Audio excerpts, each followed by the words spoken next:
नमस्कार बंधु माने आजिर एही कार्यक्रम को आपण माननको स्वागत।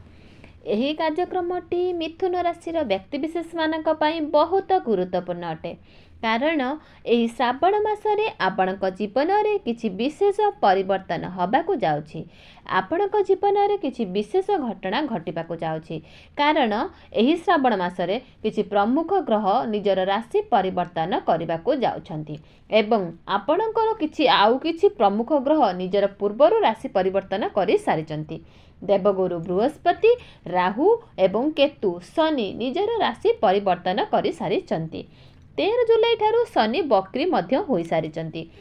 यह व्यतीत 16 जुलाई को सूर्य निजर राशि परिवर्तन करेंगे। 29 जुलाई को मंगल एवं 26 जुलाई को निजर राशि परिवर्तन करुचंती जहा फल रे आपणक जीवन रे बड़ परिवर्तन हबाकू जाउछि कारण ग्रह मानक चलन रे बहुत बड़ परिवर्तन हबाकू जाउछि। तेबे आपणक जीवन रे केउ सब परिवर्तन हबाकू जाउछि, आपणक जीवन रे केउ सब घटना गुड़िक घटिबाकू जाउछि से विषय रे जानिबा पई आपण माने भिडियोटी को थरे मात्र शेष पर्यंत निश्चित देखंतु। जदि बंधु माने आपणकर मिथुन राशि होइथाय तेबे भिडियोटी को लाइक करी चैनल टी को सब्सक्राइब कर देबे एवं कमेंट बॉक्स रे भक्ति एवं श्रद्धार सहित हर हर महादेव निश्चित लिखि देबे। तो बंधु माने आसंतु आरंभ करिबा आजिर एही कार्यक्रम को जहा आपणक जन्म राशि एवं चंद्र राशि ऊपर आधारित अटे। तो राशि चक्र 12 गोटी राशि मध्यरु तृतीय राशि होउची मिथुन राशि। तो बंधु माने आपणक कुंडलीर प्रथम भाव में विराजमान अछंती सूर्य एवं गुरु, द्वितीय भाव में विराजमान अछंती बुध एवं तृतीय भाव में विराजमान रहउचंती मंगल एवं केतु, नवम भाव में विराजमान रहिचंती राहु, दशम भाव में विराजमान रहिचंती शनि एवं आपणकर द्वादश भाव में विराजमान रहिचंती शुक्र। तो बंधु माने आपणक राशि अधिपति होउचंती बुध। बुध आपणकर द्वितीय भाव में धन स्थान रे बहुत भल स्थान रे विराजमान अछंती। तेबे बुध जेतु आपणकर भल स्थिति रे अछंती तो निश्चित भाव में आपणकर एही श्रावणी मासरे आपणकर स्वास्थ्य बहुत भल रहिबो। पूर्वरु जदि आपणक स्वास्थ्य रे किछि कोनोसी समस्या रहितिला तो से समस्या सब दूर होई जिवो।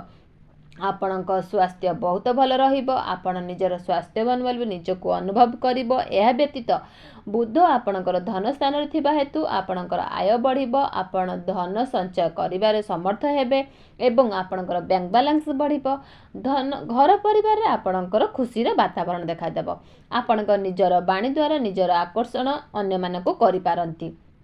जदि एपरि किछि कार्य करछांती जोटारे आपणकर कथा कहिबार अधिक गुरुत्व रही थाए से सब क्षेत्र रे आपणको मध्य बहुत अधिक सफलता मिलिबो। तो विद्यार्थी मानक पई मध्य श्रावण मासटी बहुत भल रहिछि। आपणक मध्य रे ज्ञान बढ़िबो, बुद्धिमान बढ़िबो एवं ज्ञानर कारक ग्रह गुरुंकर दृष्टि आपणकर पंचम भाव उपर ही रहुअछि। गुरु होचंती ज्ञानर कारक ग्रह। तो निश्चित भाव में आपणक मध्य रे ज्ञान बढ़िबो, बुद्धि मध्य बढ़िबो। निजर ज्ञान बुद्धि बल रे आपण पाठ पढ़ारे बहुत अधिक सफलता पाइबे। यह व्यतीत राहुंकर दृष्टि मध्य आपणक पंचम भाव उपरे रहुअछि। तो राहु जेहेतु आपणकर मुंडविहीन ग्रह अटंती, छाया ग्रह अटंती, तो आपणक मन रे परिवर्तन चिंताधारा आसीबा। आपण निजर शिक्षा क्षेत्र रे आपण किछि विशेष परिवर्तन करिवार चिंताधारा आपणक मन को आसीबो। तेबे राहु आपणक माइंड को मध्य साफ बनाइबे। आपणक मध्य रे मैनेजमेंट स्किल बहुत भल रहिबो। आपणक मध्य रे कंपटीशन लेवल मध्य बहुत भल रहिबो। आपणको आपणक कार्य क्षेत्र रे आपणकर बॉस आपणक सीनियर मध्य सपोर्ट मिली पारे। आपणकर शनि आपणकर दशम भाव रही आपणकर निश्चित परिश्रम ग्रह बढ़ाइबे। आपण को पूरा सचोट भाव में आपण करि पारिबे। बिजनेस कथा जदि कहिबा तो बिजनेस मध्य श्रावण मासरे आपणकर बहुत भल रहउछि कारण सप्तम भावटी होइताय व्यापार वाणिज्यर भाव। सप्तम भावर अधिपति प्रथम भाव में बहुत भल स्थिति रे अछंती। गुरुंकर दृष्टि मध्य सप्तम भाव उपर ही रहुअछि एवं व्यापार वाणिज्य कारक ग्रह बुध मध्य आपणकर धन भाव में विराजमान अछंती। तो निश्चित भाव में आपणक बिजनेस रे ग्रोथ हेबो, बिजनेस रे आपणकर लाभ बढ़िबो, ग्राहक संख्या मध्य बढ़िबो। आपणक निज बाणी द्वारा निजर कस्टमर माननकु आपणक आड़कू आकर्षित हेबे। आपणकर फाइनेंशियल ग्रोथ हेबो, डेली इनकम बढ़िबो एवं आपणकर बैंक बैलेंस मध्य बढ़िबो। ଏବେ ଆସନ୍ତୁ ଜାଣିବା କିଛି ଉପାୟ ବିଷୟରେ। କିଛି ଉପାୟ କଲେ ଆପଣଙ୍କର ବିଶେଷ ଯେଉଁ ମାନେ ଅସୁବିଧା ରହୁଛି ତାହା ଖଣ୍ଡନ ହୋଇଯିବ। ତା ପ୍ରତ୍ୟେକ ଦିନ ହନୁମାନ ଚାଳିଶା ପାଠ କରନ୍ତୁ। ବୁଧଙ୍କର ମଧ୍ୟ ବୀଜ ମନ୍ତ୍ର 108 ଥର ଜପ କରନ୍ତୁ। ରହିଲି ଦର୍ଶକ ବନ୍ଧୁ, ଜୟ ଜଗନ୍ନାଥ।